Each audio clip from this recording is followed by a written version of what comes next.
I'm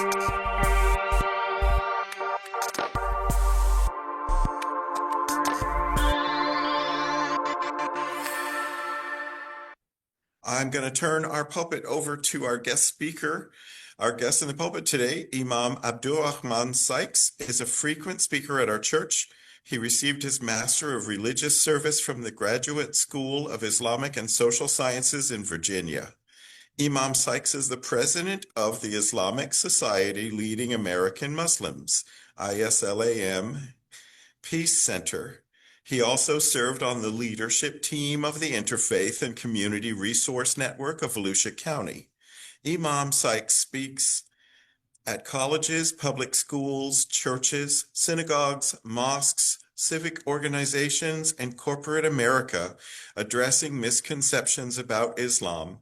Celebrating diversity, he strives to build bridges of peace, dialogue, and understanding whereby all men and women come together on common ground in pursuit of peace, freedom, and justice for all. He also served on the leadership team of the Interfaith and Community Resource Network of Volusia County. And I decided to read that because there's too many wonderful things in there to try to just dredge them out of my memory. But my personal view on our Imam is that he is a true holy man, and I am honored and thrilled to be your service leader today, Imam Sykes. Welcome back.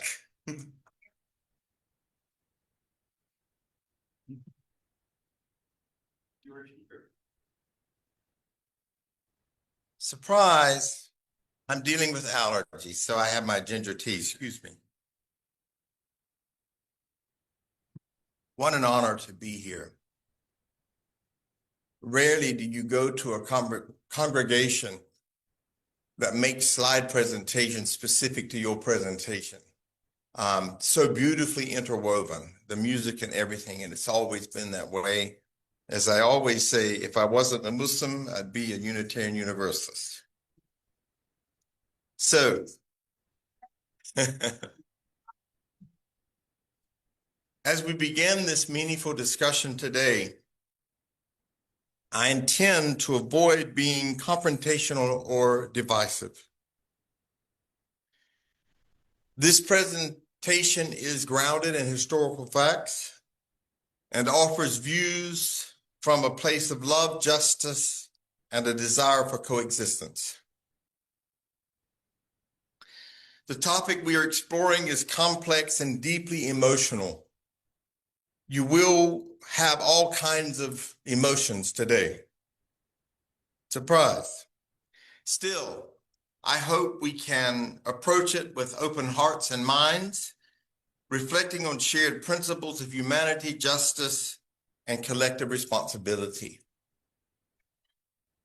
Let us remember that protecting life and fostering peace are universal values cherished by people across most faiths and philosophies. I hope that our time together inspires thoughtful dialogue and mutual understanding. I must say that protecting the sanctity of life is a fundamental value and objective in the religion of Islam. Peace should be the normal state of affairs between people, regardless of differences in religion, philosophy, or anything else. The Holy Qur'an says in chapter 17, verse 33, "Take not the life of any human being, which God has made sacred, except by way of justice and law." And that is referring to treason, okay, by the way. In chapter 5, verse 32, "We ordained for the children of Israel that if anyone slays a person, unless for murder or spreading corruption in the land," treason, "it is as if they slew the whole of humanity, 8 billion people. And if anyone saves a life, it is as if they have saved all of humanity." That is over 8 billion people, my folks. These verses remind us that protecting life is a divine mandate. and that peace and coexistence should be the natural state among humanity. The Qur'an calls for wisdom, justice, and collective responsibility, transcending differences of faith or nationality. We are all matrilineally and patrilineally descendants of a single couple, Adam and Eve. The Quran unambiguously mentions in chapter 4, verse 1, O humanity, reverence your guardian Lord who created you from a single soul, a single person, created of like nature, his mate, and from them twain scattered like seeds, countless men and women. Reverence Allah through whom you demand your mutual rights, and reverence the wombs that bore you, for Allah ever watches over you. Human beings must live in peace rather than in constant hostility to fulfill the purpose of their existence on earth. The Arabic word for salam, so beautifully woven into the tapestry of today's video presentation or PowerPoint presentation, the Arabic word salam, peace, originates from the same root as the word Islam. A Muslim is the doer of peace. My Jewish brothers and sisters say shalom, a Hebrew word also meaning the same thing. In chapter 3 of the Holy Quran, verse 64, say, O people of the book, come to common terms as between us and you. Who are these people of the book?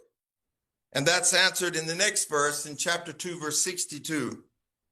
Those who believe in the Quran and those who follow, underline, highlight, bold, those who follow the Jewish scriptures and the Christians and the Sabians, any who believe in God and the last day and work righteousness shall have their reward. So I have to ask a question. Is the Palestinian-Israeli, I don't like the word conflict, I like the word occupation, about these people, the Israelites? Are these verses referring to a nationalistic political movement of Jews? Or Jews, Christians, and Muslims? Let's look at some definitions to help us answer those questions. Judaism or Zionism? Judaism is a monotheistic religion mentioned in the Quran. Zionism is a nationalistic and political movement, highlight, underline, and bold, of Jews started by Theodor Herzl in Europe in 1897 for the establishment and development of a Jewish state in Palestine.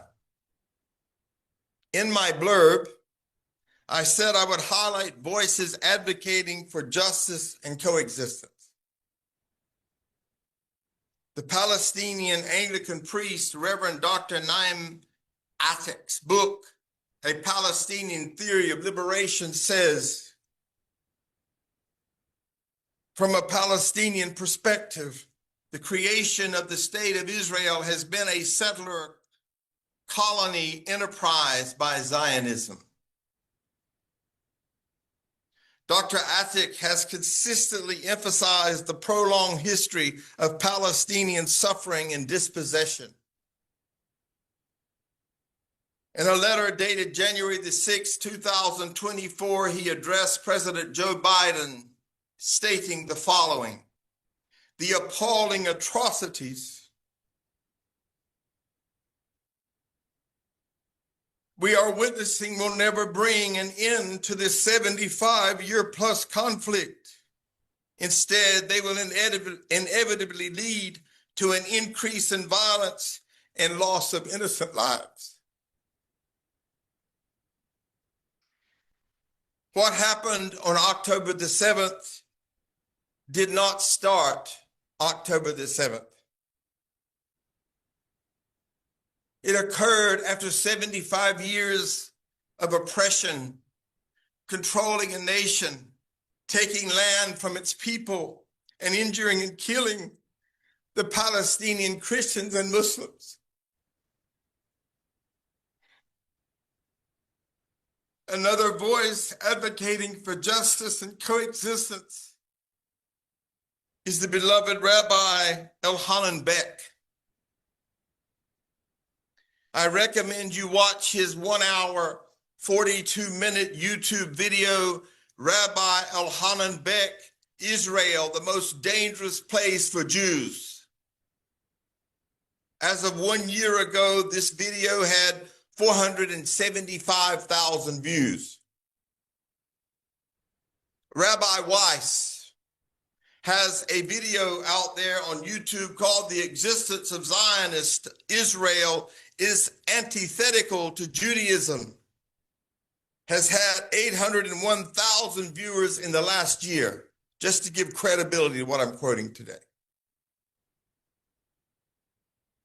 Rabbi Beck criticizes the Zionist authorities for controlling the availability of electricity and water for Palestinians.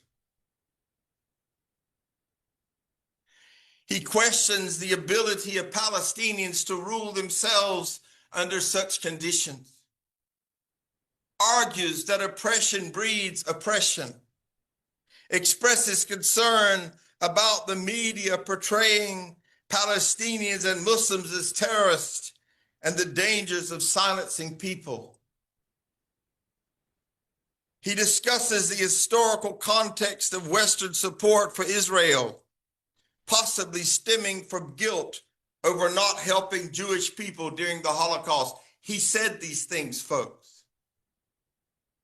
He says these things in this video. He suggests that the creation of the state of Israel has not brought safety to Jewish people and calls for a peaceful dismantling of the state. He says the least secure place for Jewish people in the world today is Israel. Children in Israel are being taught about weapons, tanks, and soldiers. Can you see the difference between what a Jewish rabbi says and what a nationalistic organization called Zionism says? He continues, despite over 75 years of Muslim Palestinian oppression, Jews live safely and securely in Muslim majority countries with their institutions in Morocco, Algeria, Tunisia, Iran, Iraq, Yemen, and Turkey. For a year, I tirelessly traveled from mosque to mosque for an international organization called Beit Amal, raising money for the Gaza Strip. In 2019, my wife and I traveled to Jordan, Palestine, and Jerusalem under a U.S. passport, by the way. I prayed that I could stay in occupied territory, and God has always answered my prayers. Our tour bus failed to get us back to our hotel in Jerusalem, and we were displaced. We were homeless in Jerusalem, the city of peace. I called my new friend from AFC, Arab Fried Chicken instead of KFC, and asked, Brother Marwan, do you know a hotelier that can provide a room for us on our last night? He said, yes, come to the shop. We headed to his shop, and as he drove with us, thinking we would be staying in a hotel, he took us to his home in Ramallah.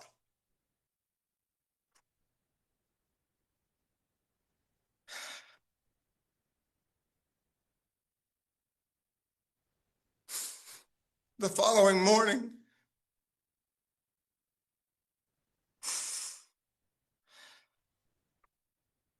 his daughter left for school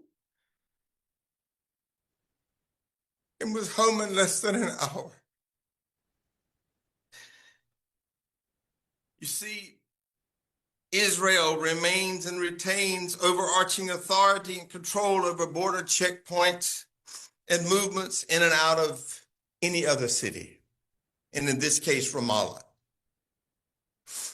Her schoolmate friend had been shot by the Israeli soldiers and killed.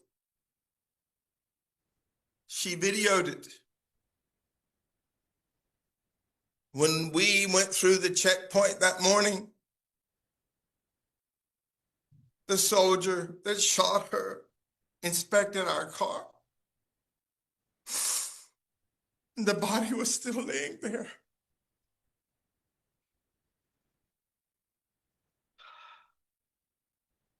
Immediately, I forwarded the video to my beloved friend, Reverend Bill Barnes. And upon my return, I and a delegation, including my beloved friend, Bob Horner, visited a few American politicians to share the video with them.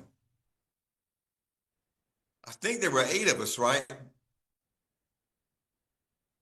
Let's get back to the rabbi.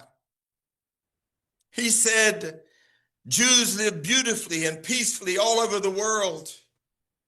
He asked the question, is what is going on in Israel decreasing or increasing anti-Semitism? He answered this question, as many rabbis do. I love that in them. Israel brought that term back into fashion in places where Jews were safe. That's what he said. If they want to help Jewish people, they need to dismantle the state of Israel peacefully, he said. Anyone who is against the created state of Israel is called an anti-Semite. But the founder of Zionism, Theodore Herzl, was in fact an atheist. Nothing against atheists. I love all of the atheists here today. And you have all the rights that I do. I just want to give it for context, okay? You guys know that I love all the atheists. They have spun their propaganda so well that if you say something about this nationalistic political movement, you automatically hate the followers of Judaism. My Qur'an does not allow me to do that. I, in fact, can marry a Jewish woman. How can I marry her and hate her at the same time? I love the people of the book. Hamas has declared many times openly, we have no problem with the Jews. We have a problem with occupiers. If the Jewish people want to live a peaceful life, they are welcome. If the English government wanted to help Jews, the wise thing to do would be to dismantle the state of Israel in a peaceful way with no bloodshed. Zionism is nationalism, and that is different from Judaism, and that's what these 2 rabbis would tell you.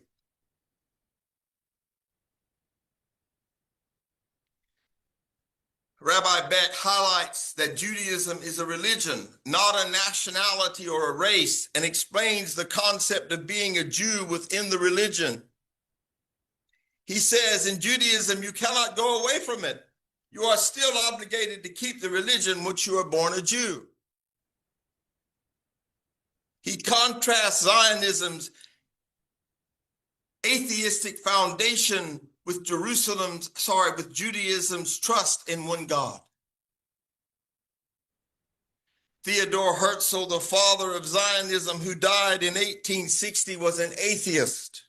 His son was never circumcised, which is one of the basic covenants of Judaism. Ben-Gurion, the primary national founder and first prime minister of the state of Israel, was also an atheist. He lamented when God exiled the Jewish people from the land, they believed the land had been promised to them unconditionally. But God promised it with conditions. Keeping a high moral life was the condition. According to Jewish tradition, there are 613 laws that fulfill this high moral standard. I won't go through all of them today. Among the top 5 are "you shall not murder," Exodus 20:13, and "you shall not steal," Exodus 20:15. Even non-observant Jews practice circumcision. Our father Abraham commanded it in all 3 of the divine religions of the people of the book.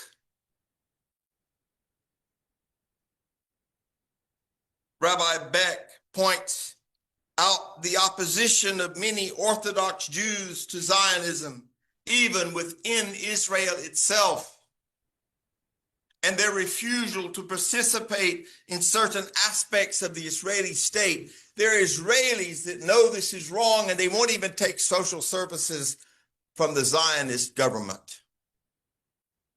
He mentioned that some Jews are refusing social services until the state of Israel is dismantled.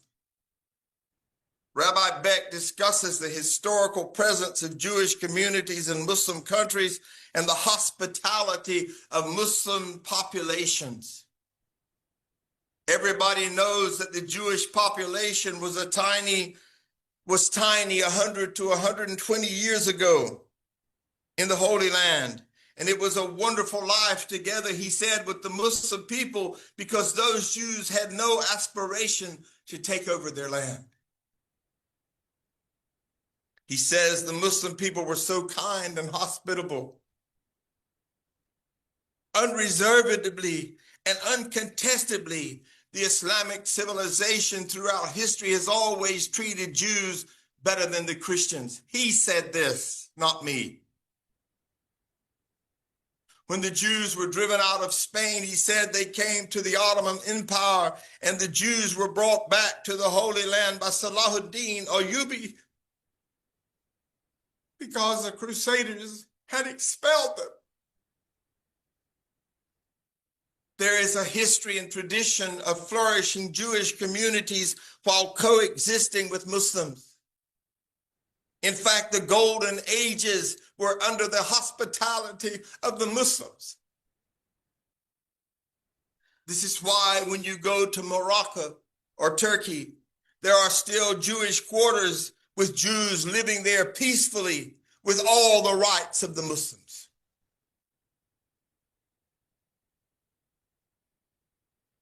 Rabbi Beck encourages Jews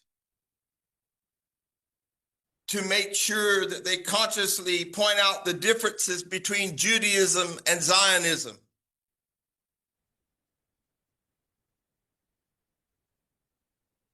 He noted the absence of peace in Israel and contrasted it with the establishment of many other countries in the past 75 years.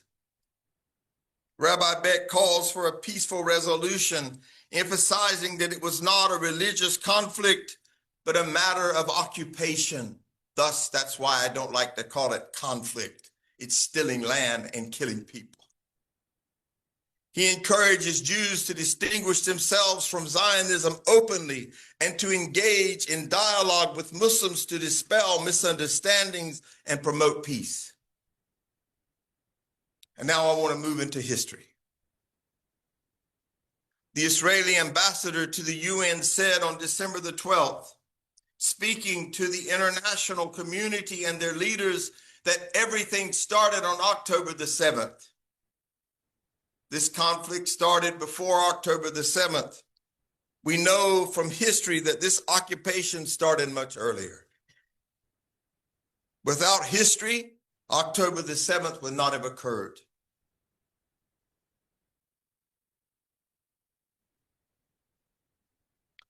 Justice was prevented before even 1948. Diverse groups started like Christian Zionism, and I could come back and do a lecture on that. I could do another lecture on what they're planning to do with the land that they're stealing. And I could do another lecture on their propaganda for that land right now. Secular Jewish Zionism and religious Jewish Zionism. These groups all advocated that Palestine was a land without a people for the Jewish people without a land. Palestinians have been in that country for many generations, but they were not considered people and therefore denied existence, just like many of the minority groups in the United States of America.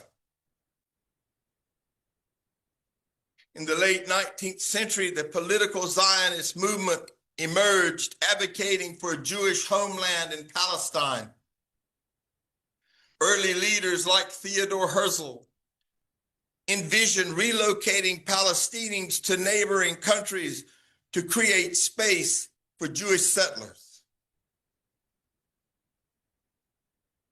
Let us look at a streamlined historical context, a brief history of the Palestinian-Israeli, let me change that, Israeli-Palestinian occupation, not conflict. Herzl's listen folks, Herzl's 1895 diary entry outlines a plan for the displacement of Palestinian population. We must expropriate gently and private property of the state assigned to us. We shall try to spirit the penniless population across the border by procuring employment for it in the transit countries while denying it employment in our country. And here's the proof of that. Check it out for yourself. The founders of political Zionism had a strategic plan as early as 1895 to move the Palestinian population out of Palestine into the neighboring countries. Disregarding the rights of Palestinians, Britain pledged support for a Jewish homeland in Palestine, where Palestinians had lived on the land for generations.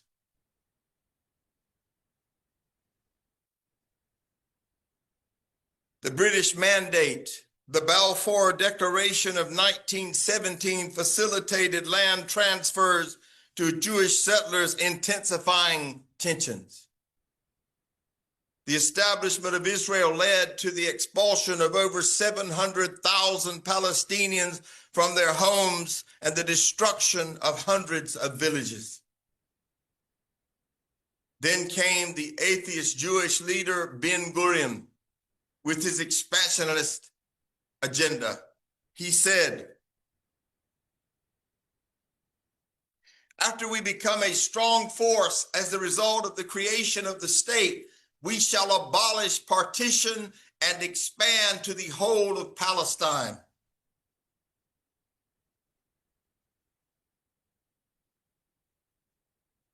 In May 1948, Ben-Gurion wrote to the general staff, "We must use terror, assassination, intimidation, land confiscation, and the cutting off of all social services to rid the Galilee of its Arab population." If you don't believe it, I've given you the proof. Check it out yourself. This is a map demonstrating the Palestinian loss of land from November of 1948, Nakba, the catastrophe, to 2011. That's what it looked like in 46. And this was how much was left in 2011. And as we speak today in 2025, help me out, brother. Maybe half of that's left.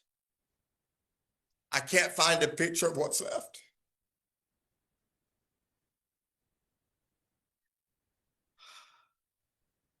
When you look at Gaza today, think of people trying to survive without social services.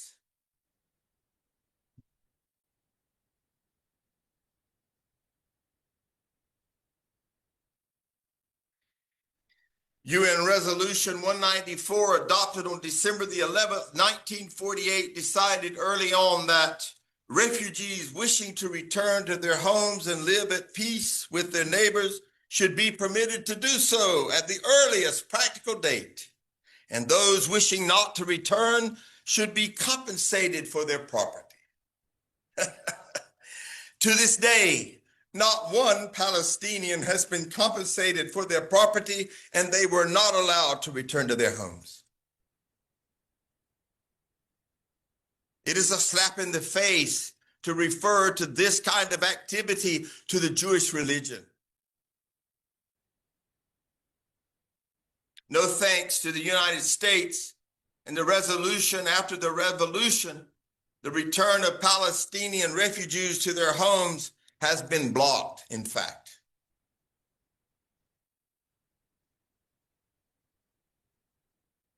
In a speech to the Summit Party on November the 15th, 1998, Ariel Sharon, then foreign minister, said everyone has to move, run, and grab as many hilltops as they can to enlarge the settlement. Because everything we take now will stay ours. Everything we don't grab will go to them. You see, when you refer to a people as a them, that's hate speech. That's dehumanizing them.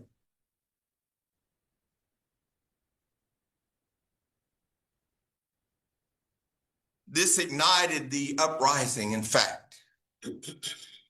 A picture's worth 1,000 words. Let me show you some of my photo album.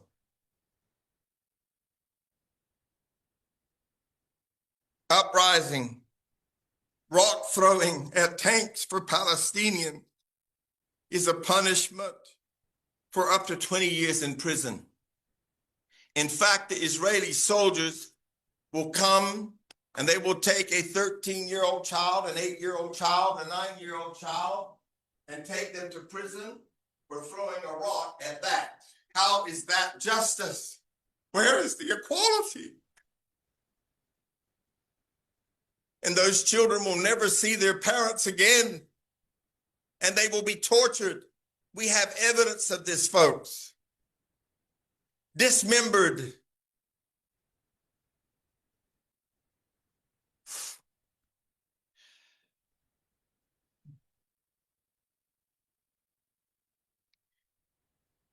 One of the uprisings was caused by the creation of the Oslo Peace Accord in 1993 between Yasser Arafat, Rabin, and Bill Clinton. What Israelis are doing is building settlements, bypass roads, apartheid roads, and disrupting the Palestinian presence with apartheid walls of separation. How would you like to live with this beautiful wall? I've seen this with my own eyes. Bob has seen this with his. Naran has seen it with hers. And I'm glad that you can't see this side, because these are homes that the Palestinians are told either remove your home or we will fine you. And if we tear it down for you, we're going to charge you, and you're never going to be able to pay for it. You're never going to return to it, and you'll be in prison for the rest of your life. This is the reality, folks. After the 2008 bombing, when Palestinians were unarmed and went to protest the occupation, this is what they were met with. This is everywhere, folks, in the Gaza Strip. This is how people live. A young orphan came to me and said, Imam Sykes, I live for the days when the drones can't fly, because I know we'll have peace that day. That's a child. Let's look at Gaza in 2014. These are kids running for their lives because of Zionism. The following picture is one of the Israeli airstrikes in Gaza. That's what it looks like. I could do another lecture on you where I point out the amount of bombs and how it is so far, exponentially far beyond any bomb ever dropped in the world today.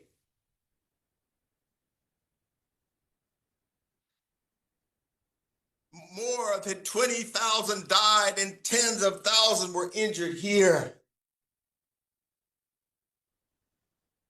One of these problems has to do with the Al-Aqsa Masjid, because many Israeli leaders, including Netanyahu, said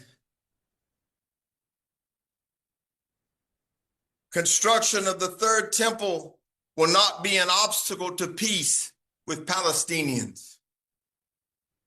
And here's the Zionist vision.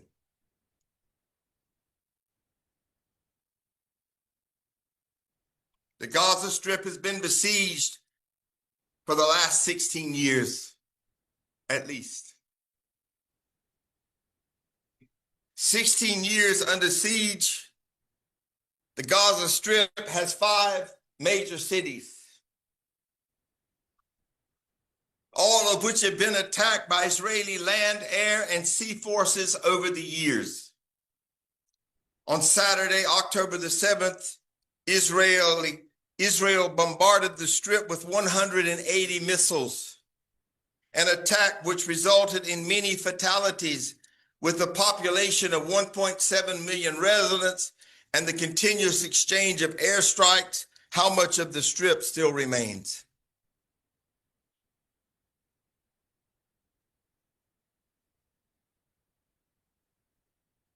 Has Hamas sought long-term peace with Israel? On many occasions, Hamas leaders extended an olive branch to Israel in the form of a 10-year truce called Hudna. Israel rejected such offers. I'm asking you for one more minute because I've overshot my time. Forgive me. In closing, this history and its ongoing implications remind us of the necessity of justice, empathy, and dialogue in the face of adversity. As people of conscience, we must strive to uphold the principles of human dignity and peace, fostering understanding and coexistence among all people. Let us leave here today inspired to engage in meaningful actions and conversations that honor our shared humanity and move us closer to a just and peaceful world. Thank you.